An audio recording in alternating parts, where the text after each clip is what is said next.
why people in data visualization are doing what they're doing. They're trying to, affect these things. Hold on, just need to make one change to something. There we go. So let's look at a few examples, and I do cite these in the book. It's the last chapter of the book. The other parts of it are just trying to get people up to speed with, well, why do you see so many bar charts? They're boring, right? No, they're wonderful. It's because it allows people to make quick and accurate comparisons easily. But let's look at some real world inspiration. So I'm going to start with understanding racial and ethnic disparities. An integrated healthcare organization needed to highlight the organization's racial and ethnic diversity, or lack of. Their Diversity and Inclusion Executive Council built a visualization to show imbalances between the organization's workforce and the community it served. Was they were trying to get it, they hoped the workforce would be a reflection of the community. The overarching goal was to make sure that those coming into the healthcare organization felt represented in both physician and leadership positions. Let me show you what they started with. This is the before picture. Wow, I see a bunch of green things. I guess everything's good. And I see some red arrows pointing down. I guess there's a problem with it. Well, look at this thing, which is good. The community it consists of 60% white people, but the workforce was 69% white. And this says, well, it reflects the community. No, it doesn't really reflect the community. And here the problem is Hispanics represent 13% of the community, but the organization is only 5%. The people in physician and leadership roles is only 5%. So there's a down arrow, but that's a really big gap, by the way, and you only see a down arrow. So you want to show where are we overrepresented, where are we underrepresented, and by how much. So this is what Lindsay Bensendahl with the organization Health Data Viz suggested as an alternative to see where do we have too many, where too few. By the way, no one is saying people should be let go. It's more in planning for the future, here's what we should probably be looking for. So let's take a look at the top of the chart. And in fact, where we are here, if we look at this part, we're at 69% and we should be at 60. This is trying to show we should really have 257 less. It's not really 9%, that's 9 points. That drives me crazy, by the way, but it's the difference between 69% and 60%. And we can see we are, I guess, oversubscribed by 15%. And here, Hispanic population, well, it's at 5%. It should be at 13% if it's a reflection of the community. And so we're only 30% of having what would be an accurate reflection. Again, no one's saying let's change everything. It's more for planning purposes. In any case, the impact was profound. They helped the organization identify where they needed to focus, how near or far they were to closing the gap in racial and ethnic representation.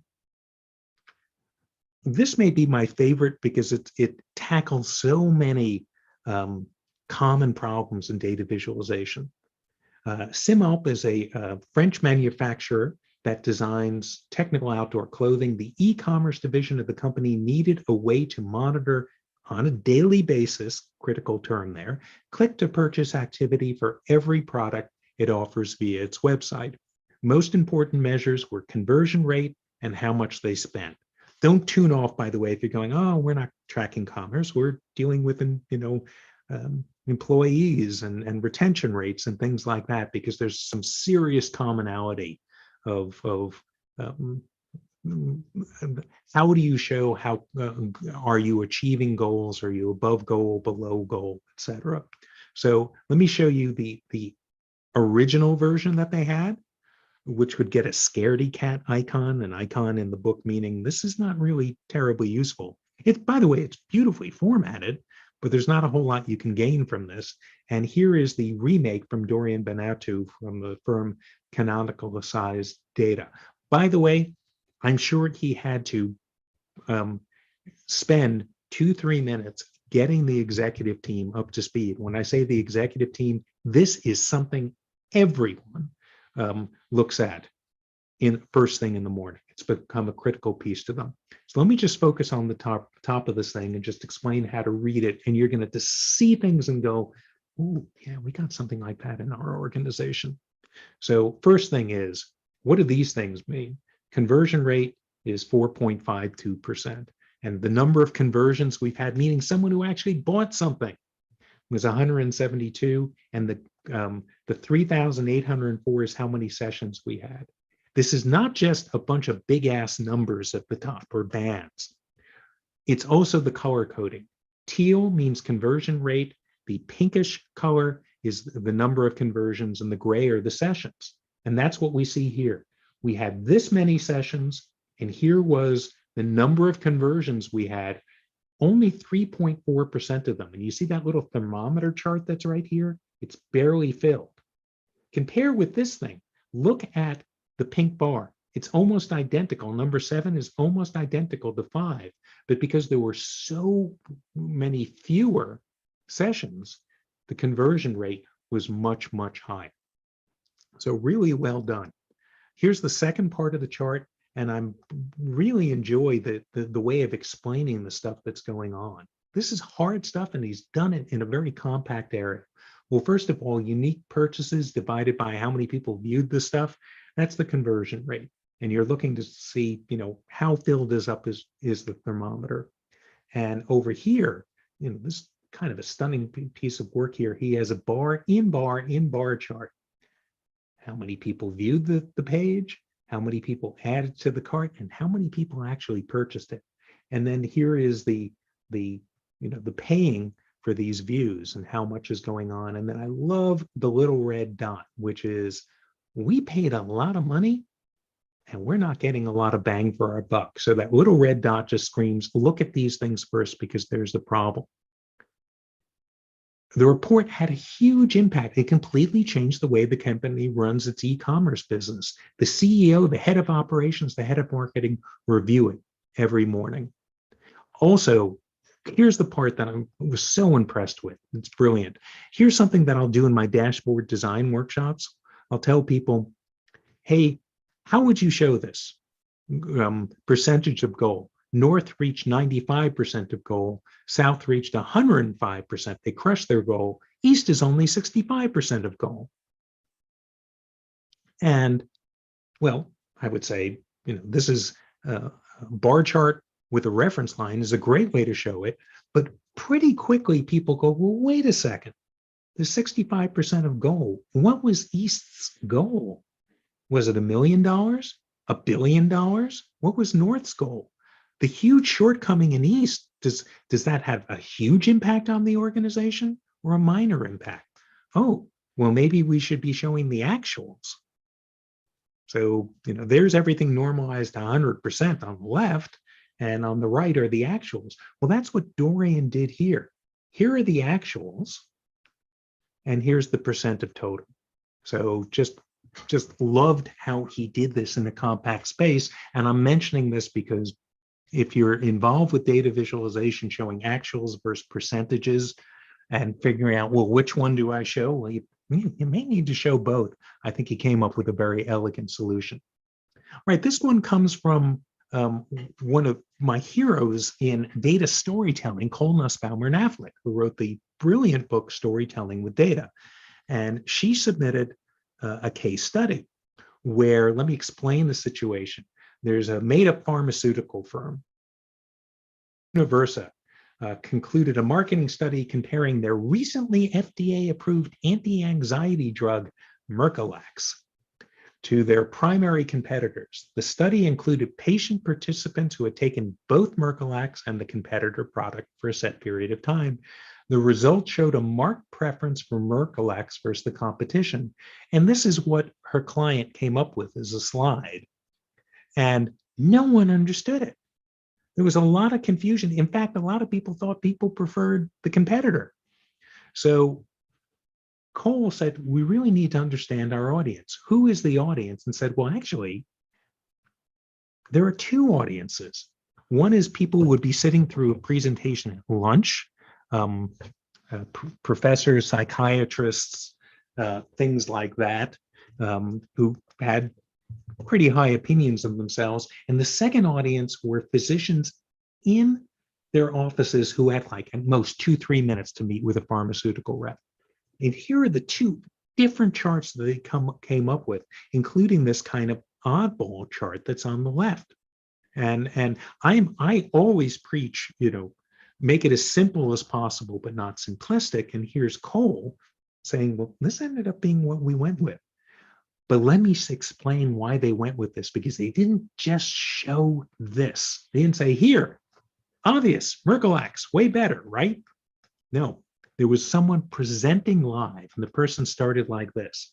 Imagine a single square represents a patient in our study. There were 99 patients in our study. You're wondering, you couldn't get 100, but I guess not. 10 people didn't have a preference. 70 people preferred Merkelax. 19 people preferred the competition. Ooh, now suddenly I can see how these things go together, because you had hopefully a good presenter and walking in sequence explaining how the chart worked. Okay.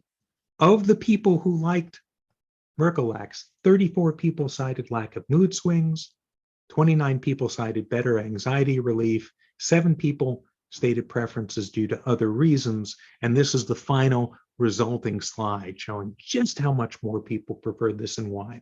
For the people who only had 2 minutes to meet with the sales reps, for the physicians, said, here, 70% like us, 19% like the other, and here's the reason why. Boom, boom, boom. The impact. They immediately noted an easier time helping their audiences understand the study. They weren't getting oddball questions, and most importantly, there were more prescriptions that were being written. But they understood their audience. Now, this is one of my co-authors on the Big Book of Dashboard. So he's Andy Cotgreave, and he has something called Cotgreave's Law, and that is the longer an innovative visualization exists, the probability someone says it should have been a line or bar chart approaches 1. And that was exactly the first thing when Cole showed me this thing. I said, why don't you just do this? 99 people. Look how many more like Merkelax than the competitor. First, no preference. Oh, if you want to try to show it as people, maybe make it a unit chart. Maybe make it with little icons like this. And she said, we tried it.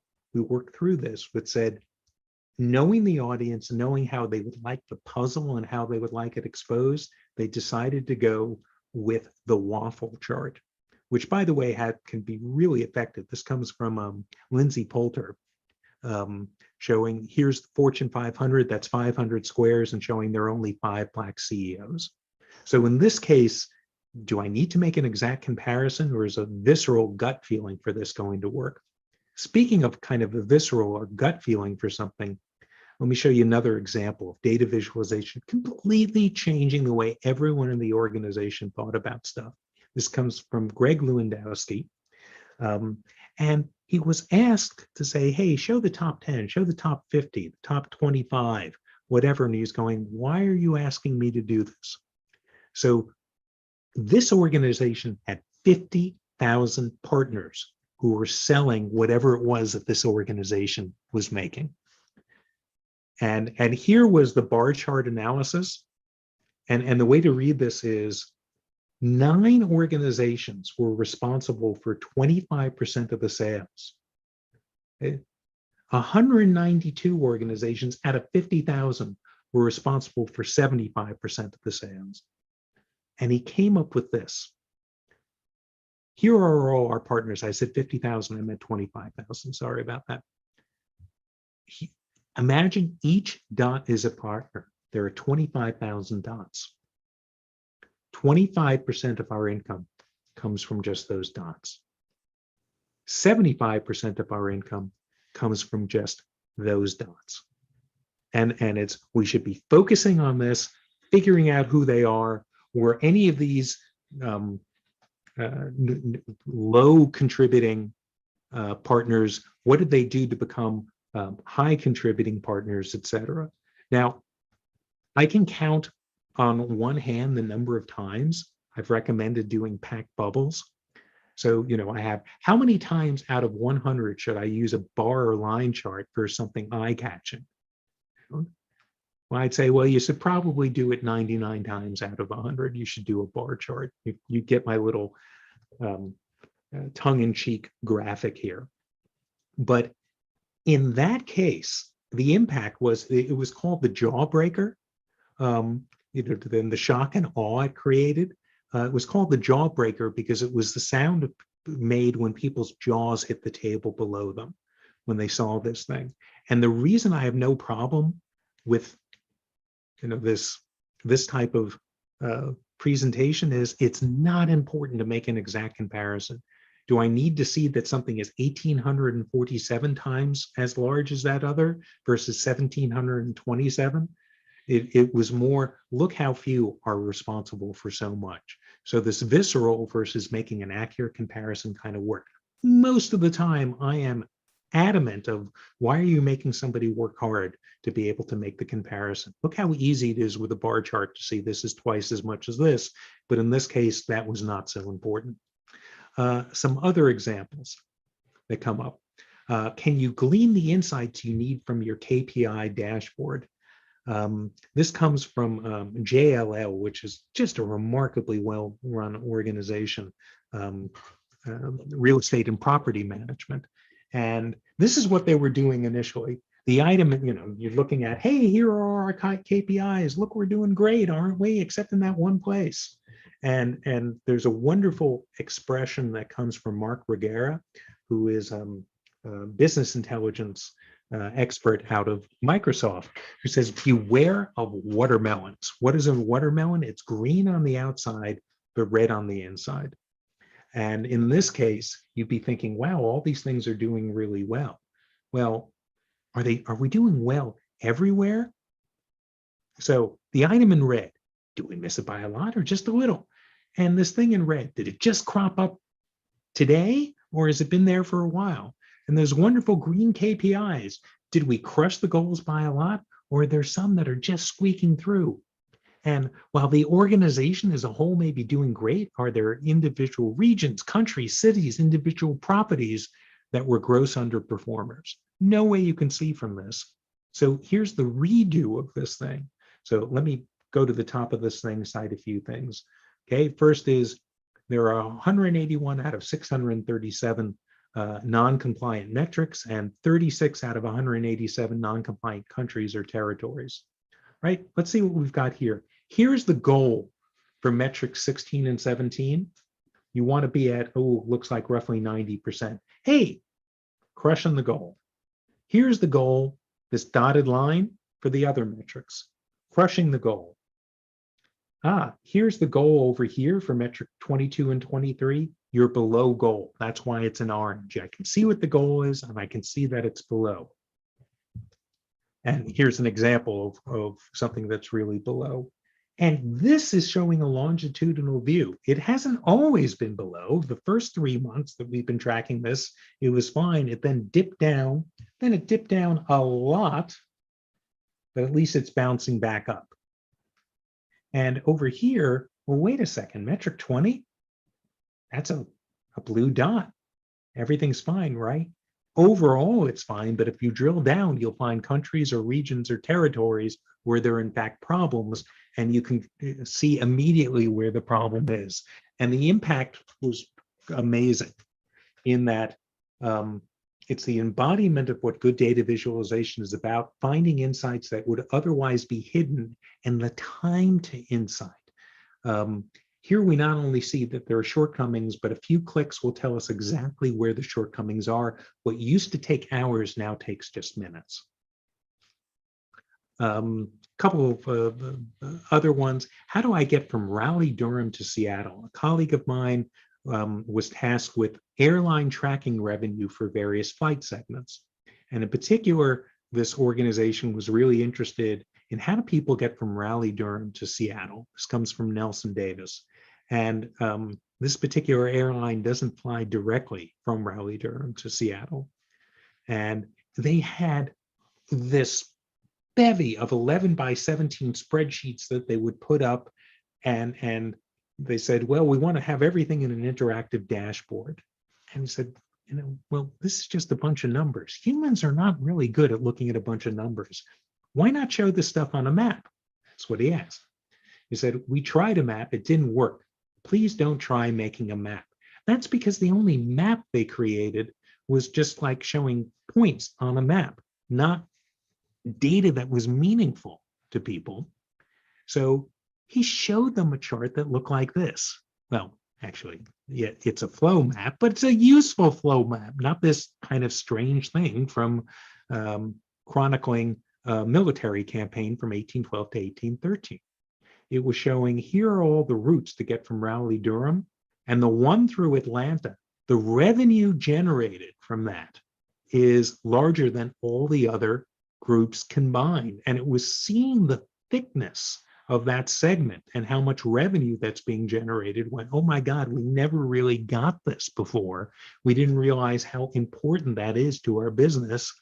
We'd like to reward you by asking you to make an F ton of these for us for a lot of other things.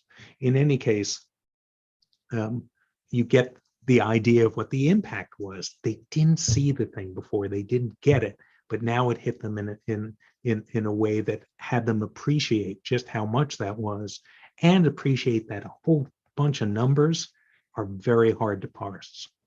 A few other things I want to share with you. Oh, the possibilities when you're a possibilist. I hope people know who this is. If nothing else, do a little research on Hans Rosling.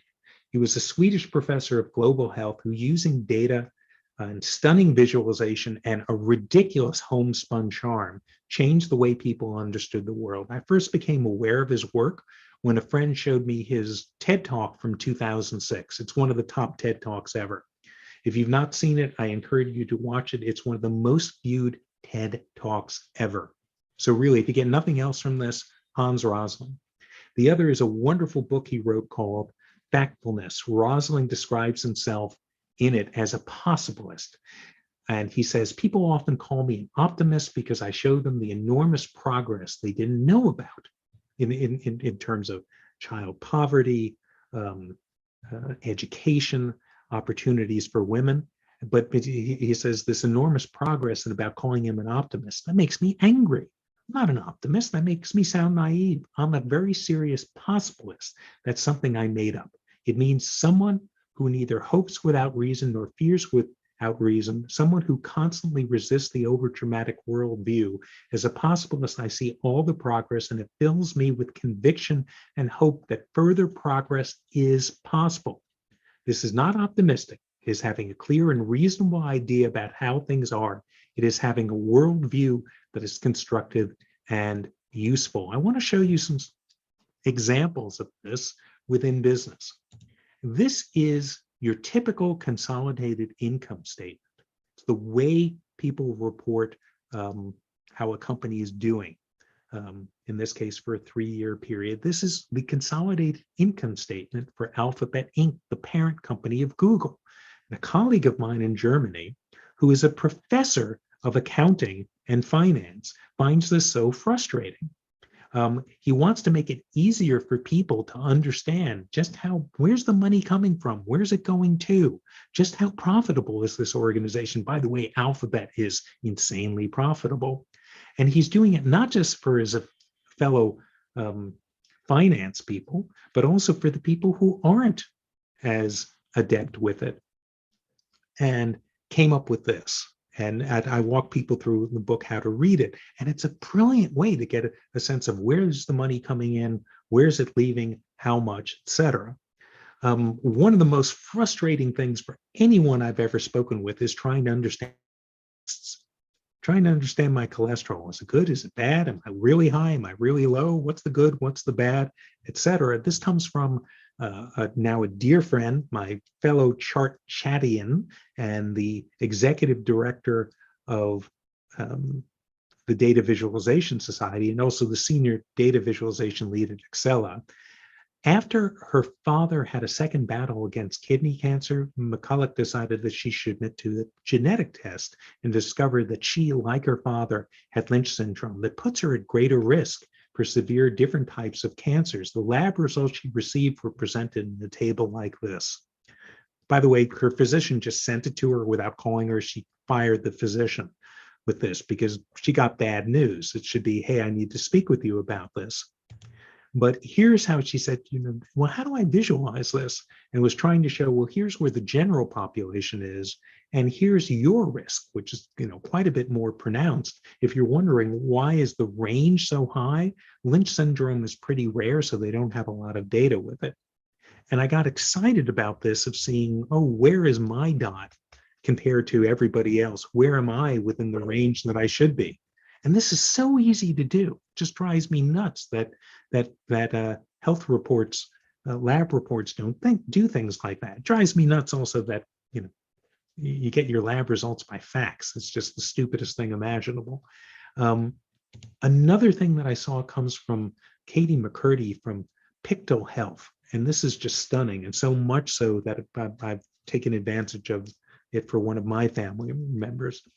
It can be overwhelming for people with rare, mysterious, or complicated health issues to relate their health histories to doctors. At appointments, people feel pressured to remember what happened and tell their story in the right order. The details are often trapped in old medical records, especially when visiting a new doctor. And fortunately, I don't have a complicated health history, but goodness, when I was dealing with my parents, I would have to spend 15 minutes reciting their health history when I would take them to doctors. It's challenging to tell an entire life story. It's also exhausting. With each new doctor, the patient has to start from scratch, and the details often get lost in translation. With many patients feel they're not being taken seriously. It's all in your head. Katie McCurdy, founder of Pictal Health, offers a health history visualization service to help patients to organize and visualize their health story so they can understand what happened, communicate better, and tell stories with confidence. And here's an example that I was just blown away with. And I'm not going to get into it, but I can say physicians have responded to this really favorably. Just understanding all the symptoms and how much pain there's been, what the diagnoses have been at these points, how, the combination of different things, heartburn like razors, symptoms worse than digestive issues, what the diagnosis events were, life events that were happening at the same time, and treatments. I do want to just share my story, and then we'll take some Q&A on this. But all these people are making a difference with this stuff. And I had a profound experience, maybe 7 years. Well, first of all, let me tell you my background. If you go to my about page at datarevelations.com, you'll discover my background is, I was a musician. I studied music in college, studied in grad school, did it as a full-time living, got back into doing it. And when I got back into doing it, this is in 2005. Okay, let me set this up for you. A friend came over and said, you've got to watch this DVD. This is, before streaming services. And it was a documentary called Standing in the Shadows of Motown. It was about the backup band that played on all the Motown hits. They were known as the Funk Brothers. They played on more #1 singles than the Beatles, Elvis Presley, and the Rolling Stones combined. And I just fell in love with this music. Now realize I was classically trained, but my real focus was jazz and Broadway stuff. But I fell in love with this music and I started woodshedding. In particular, I started learning the bass parts played by this guy, James Jamerson. Gladys Knight and the Pips, Four Tops, Temptations, Stevie Wonder, Marvin Gaye, you get the idea. And so let me set this up. So it's 2005, I'm woodshedding on this stuff. I get hired to play in a really good R&B band. And I'm nervous, but the first set goes really well. Take a break, start the second set. Band leader calls My Girl. My Girl starts with just the bass. And if you imagine, maybe you can hear how this tune starts. Hopefully you will actually hear it.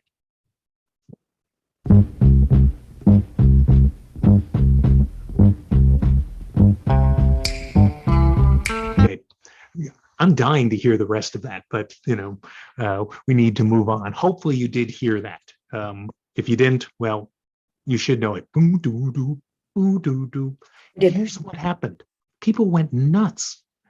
Nobody's on the dance floor. I play 6 notes and everybody gets up on the dance floor and is excited. And here's my reaction to this. I'm going crazy with it. I'm looking at my bass, I'm looking at the audience, I'm looking at the other band members, and I literally moved people. And I wanted to do that again and again and again. It was riveting. Well, fast forward, year is 2014. Let me give you the setup for this. I'm working with a major healthcare company. They have data on thousands of companies and millions of people, employees and their families. They are figuring out how can we save costs and save lives through compliance, where compliance is people eating properly, but also taking the medications they're supposed to be taking. How can we get buy-in? How can we get a company that has a problem to recognize they have a problem and to do something about it? And so they might have a slide like this: incidence of diabetes, your organization, 18.5%. The average of all other organizations like yours, 4.9%. It got looks of concern, but it didn't hit them. So we created a series of visualizations. Started with this. There are 790 different organizations like yours. Each is represented by a dot. Dots near the bottom show a low incidence of diabetes. Dots near the top indicate a high incidence. Well, it's kind of hard to see where all the dots cluster, so we're going to jitter them. We're just going to scatter them randomly left or right. So there's no difference between a dot to the left and a dot to the right. Big difference between a dot that's high and a dot that's low. And you can see most of the dots are pretty low. We then showed here is the demarcation point. The worst 1% of all these organizations is above this line, meaning a really high incidence of diabetes. Here's your organization. The reaction to this was palpable. Seeing this, comparing our organization with peer organizations, getting a sense of just what an unenviable outlier, it had a profound impact on the people who were trying to get buy-in to this program. And my reaction to it was, oh my God, I want to do that again and again and again. I just saw data visualization make a huge change in the way people looked at stuff. I figuratively move people. So what's your story going to be in all of this? But as you're thinking about this and thinking about the Nightingale wedge chart or thinking about the Minard chart, always be thinking, how are you serving your audience? Important. Who is your audience? What's the message? And I would say overarching goal, and it's taken me 15 years to distill everything I do down to a single sentence, provide the greatest degree of understanding with the least amount of effort. So you may not change the world. You may not create a chart that gets suddenly people to realize, oh my gosh, I should be doing this, that, or the other, as Florence Nightingale did, or Wilberforce did with commissioning the model of the Brooks slave ship that changed the progress of the abolitionist movement in England. You may not change the world, but you can change your organization. And this is where you can argue with me. Okay, we need to just think of these are all the glitches. We need to, so at the moment though. I'm sorry?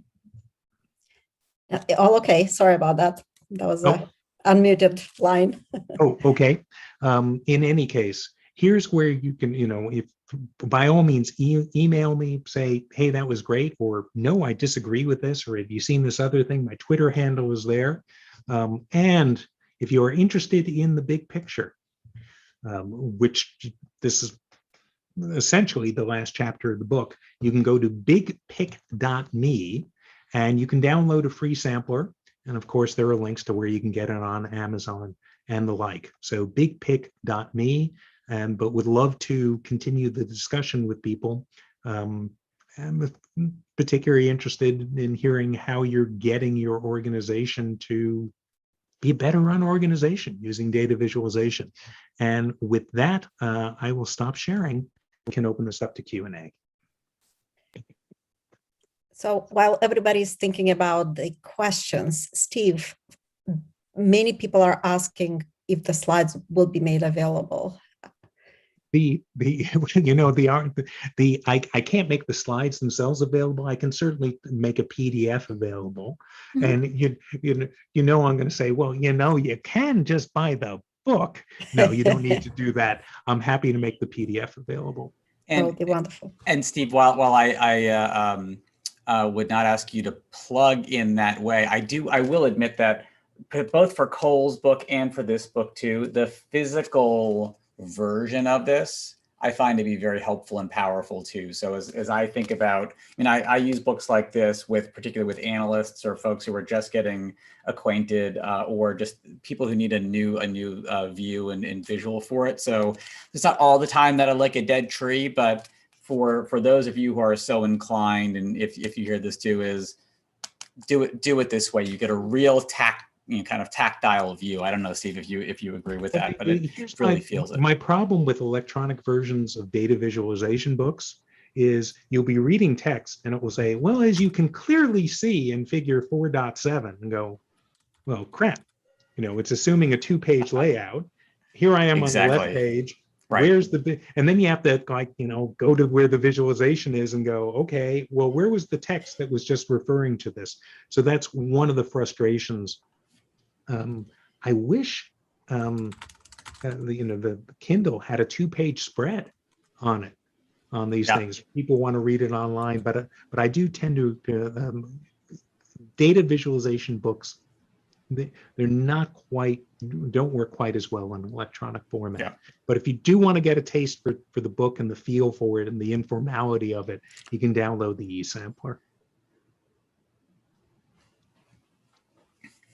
Awesome. So we're starting to see some questions and thoughts coming in as well. We also have some amazing thought leaders on the line today too, and so I really appreciate your views in here too. Steve, when you are working with clients, is there a particularly in driving decision making, is there a technique that you like, could be in the book, not in the book, to kind of help break people out of their way of thinking, to just kind of back them up and reconsider, or okay, I'm now going into Adam Grant rethink territory inadvertently, but are there ways that you help clients rethink the way that they try to make a decision based on a visual or the data that they see? Well, so one is getting people to realize that they should adopt this, that it will help them. And the other is maybe some of their ideas about data visualization are not as sound. Like, wow, that's really boring. I saw something with packed bubbles. Why don't you make something with packed bubble? That only has 2 colors on it. 2 colors are boring. I want to see something colorful that really grabs attention. And these are well-meaning. So I have a whole presentation about how to get your organization to value data visualization and you. So the book is not for the practitioner. It's for the consumer of charts and dashboards. But I realize my greatest evangelists for this are, in fact, the practitioner. And think about it for a second. If the organization doesn't value data visualization, are they going to value the practitioner, the person who does these things? So it's in everybody's best interest to get the organization hip to this stuff. So my long answer to what you don't want to do is come off as a know-it-all saying, well, I really know what's right and you should do it this way. Instead, work with these stakeholders and say, well, what are the questions we're trying to answer here? What are the most important things we'd like to know? Say, well, which of these things gets us to that answer faster? And also, you as the practitioner may have 2 or 3 ways, all of which are analytically sound, but you're not sure what's the best for your audience.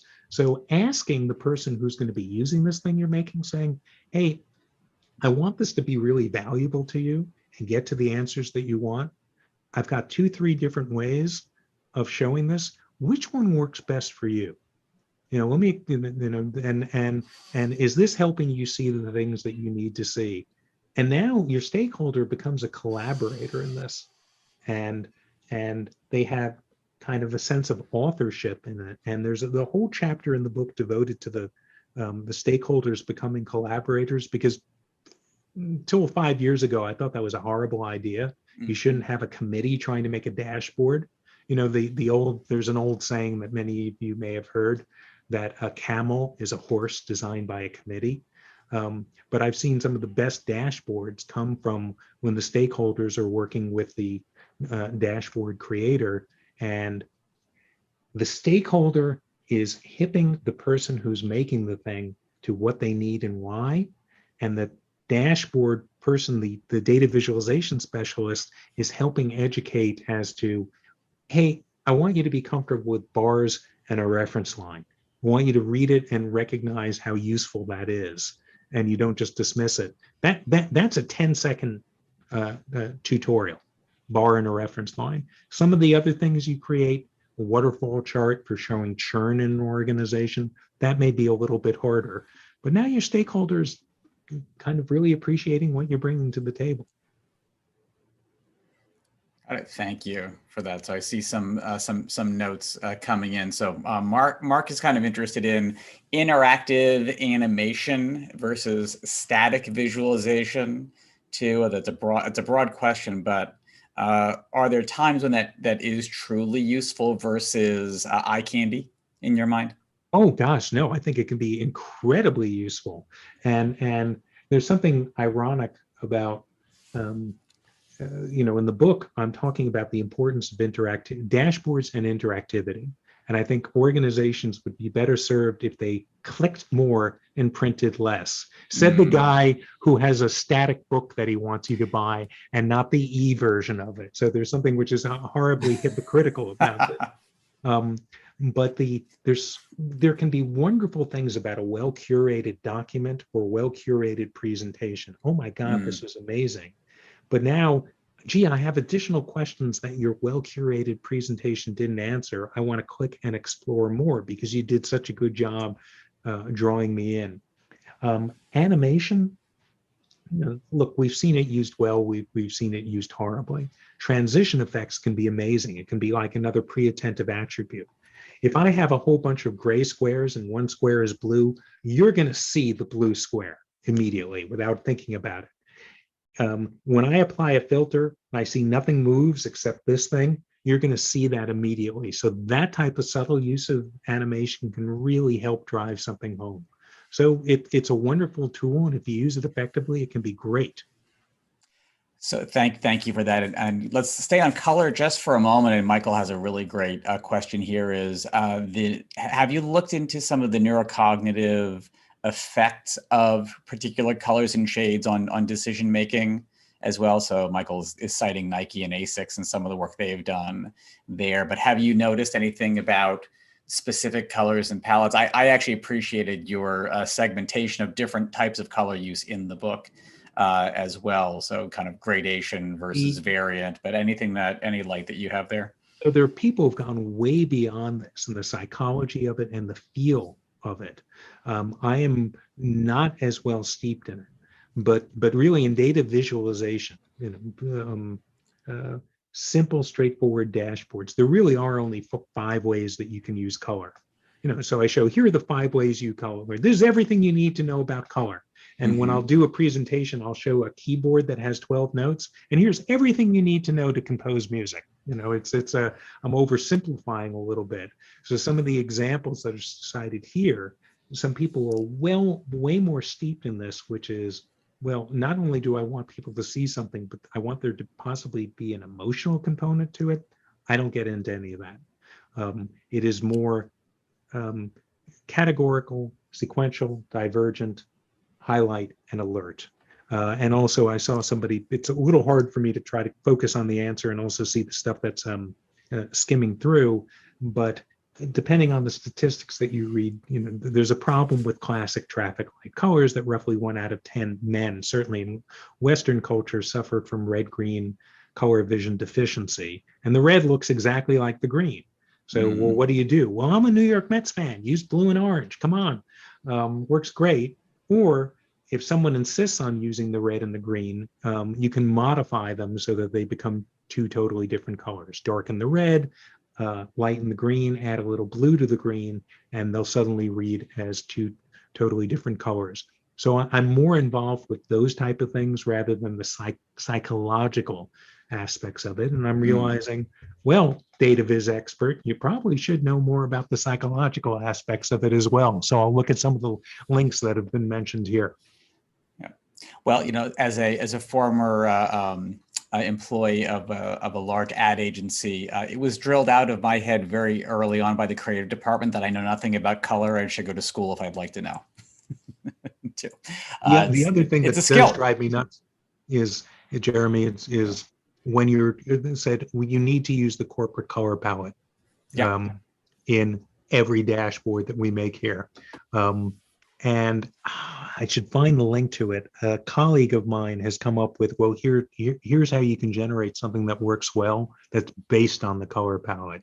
Yeah. And not have some of these like, oh my God, it's like these super loud colors that does not work well on a dashboard. It may work great on a company logo, but not on a dashboard. Hey, so Brad, can I draw you up to the stage here for a second too? And you're on your, because I think you've got both a kind of a philosophical statement, but maybe there's something here about pre-reads too that might be interesting to talk about.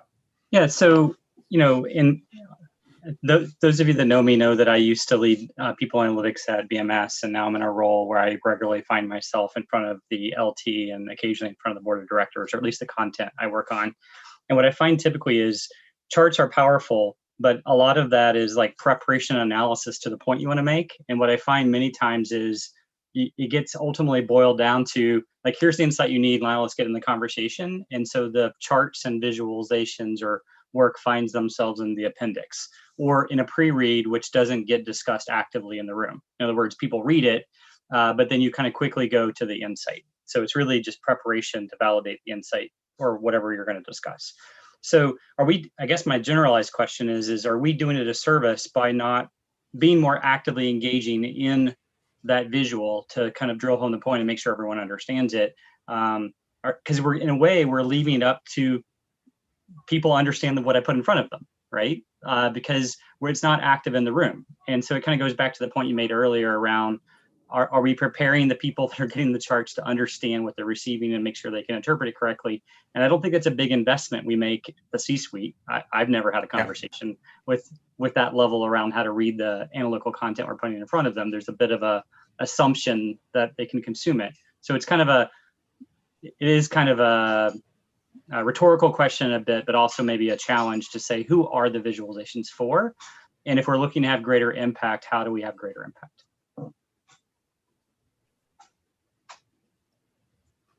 Well, I'm Cole Nussbaumer Knaflic discusses this with the kind of the foibles people will make in uses a metaphor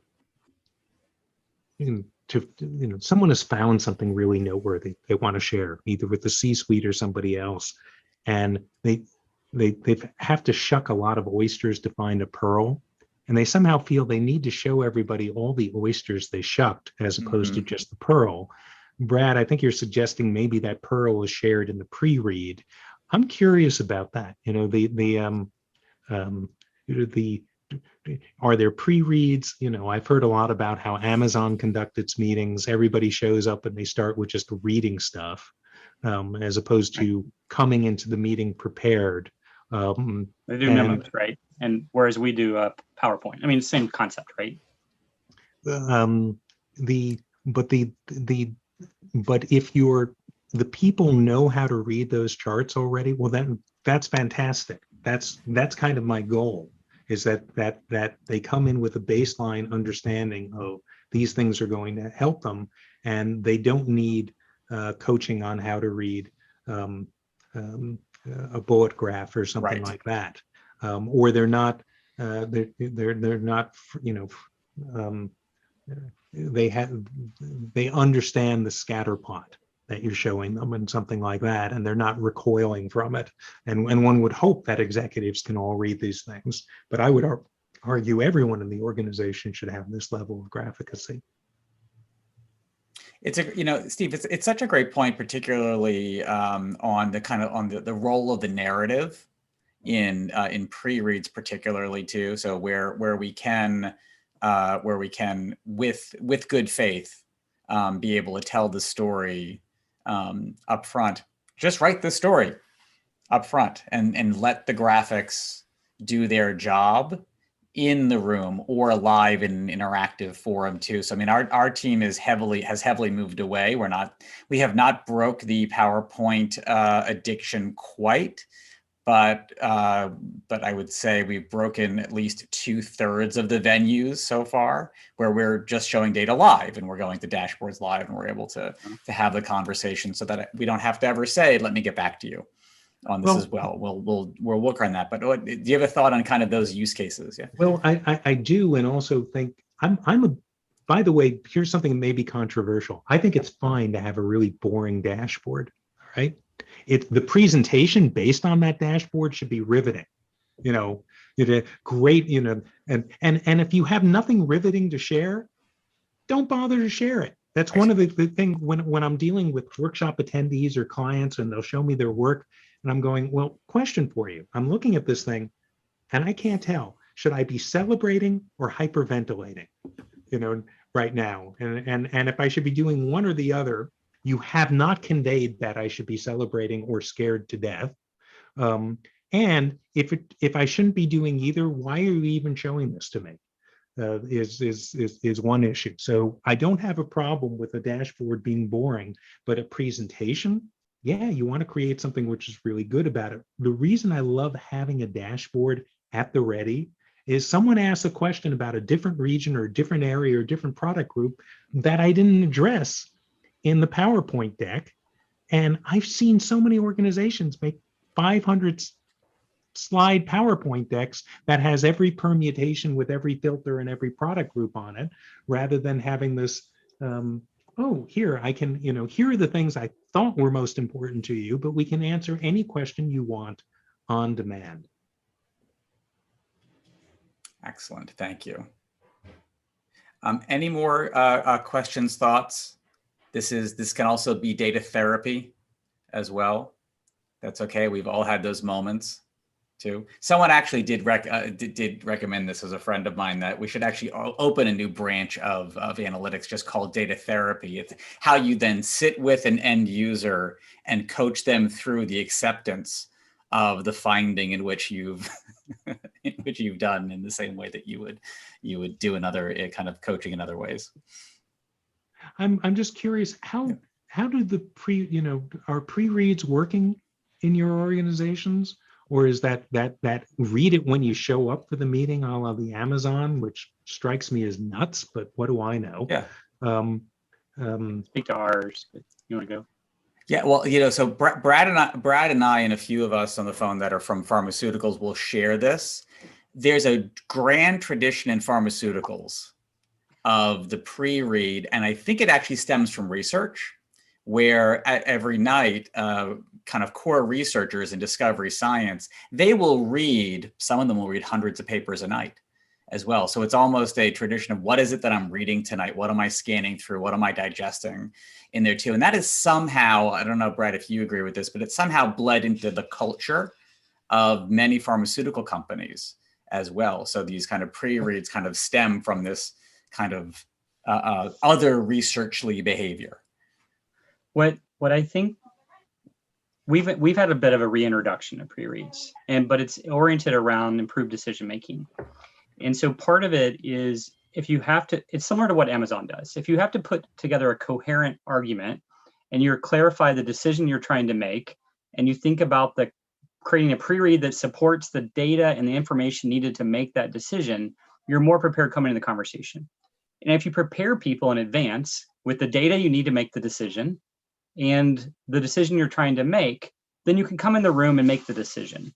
So how do you make the meeting about the discussion around what are we going to do, or what else do we need to know to make the decision? Then we're actually improving decision making because we're moving faster, we're more prepared, and we're clearer on what it is we're trying to solve.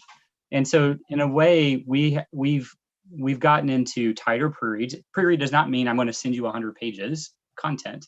It means I'm going to send what is needed to support the decision. So it's helped us get more focused, be better prepared, and to have the discussion in the room. And so it's a bit of a reintroduction.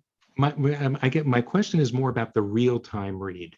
That's what I got. Let me. Yeah. Here's where I got this from. There is a famous person who gives workshops, and if you take his in data visualization, I'm not going to mention his name. You take this workshop, you show up, and said, okay, I want you to in the workshop that the first hour is spent reading stuff from his book in real time. Not ahead of time, not gee, I want you to come to the meeting prepared. The meeting begins with everybody reading stuff. And he says, well, this is how Amazon does it. Does Amazon, in fact, do it that way? You show up to the meeting and the first 20 minutes is reading stuff?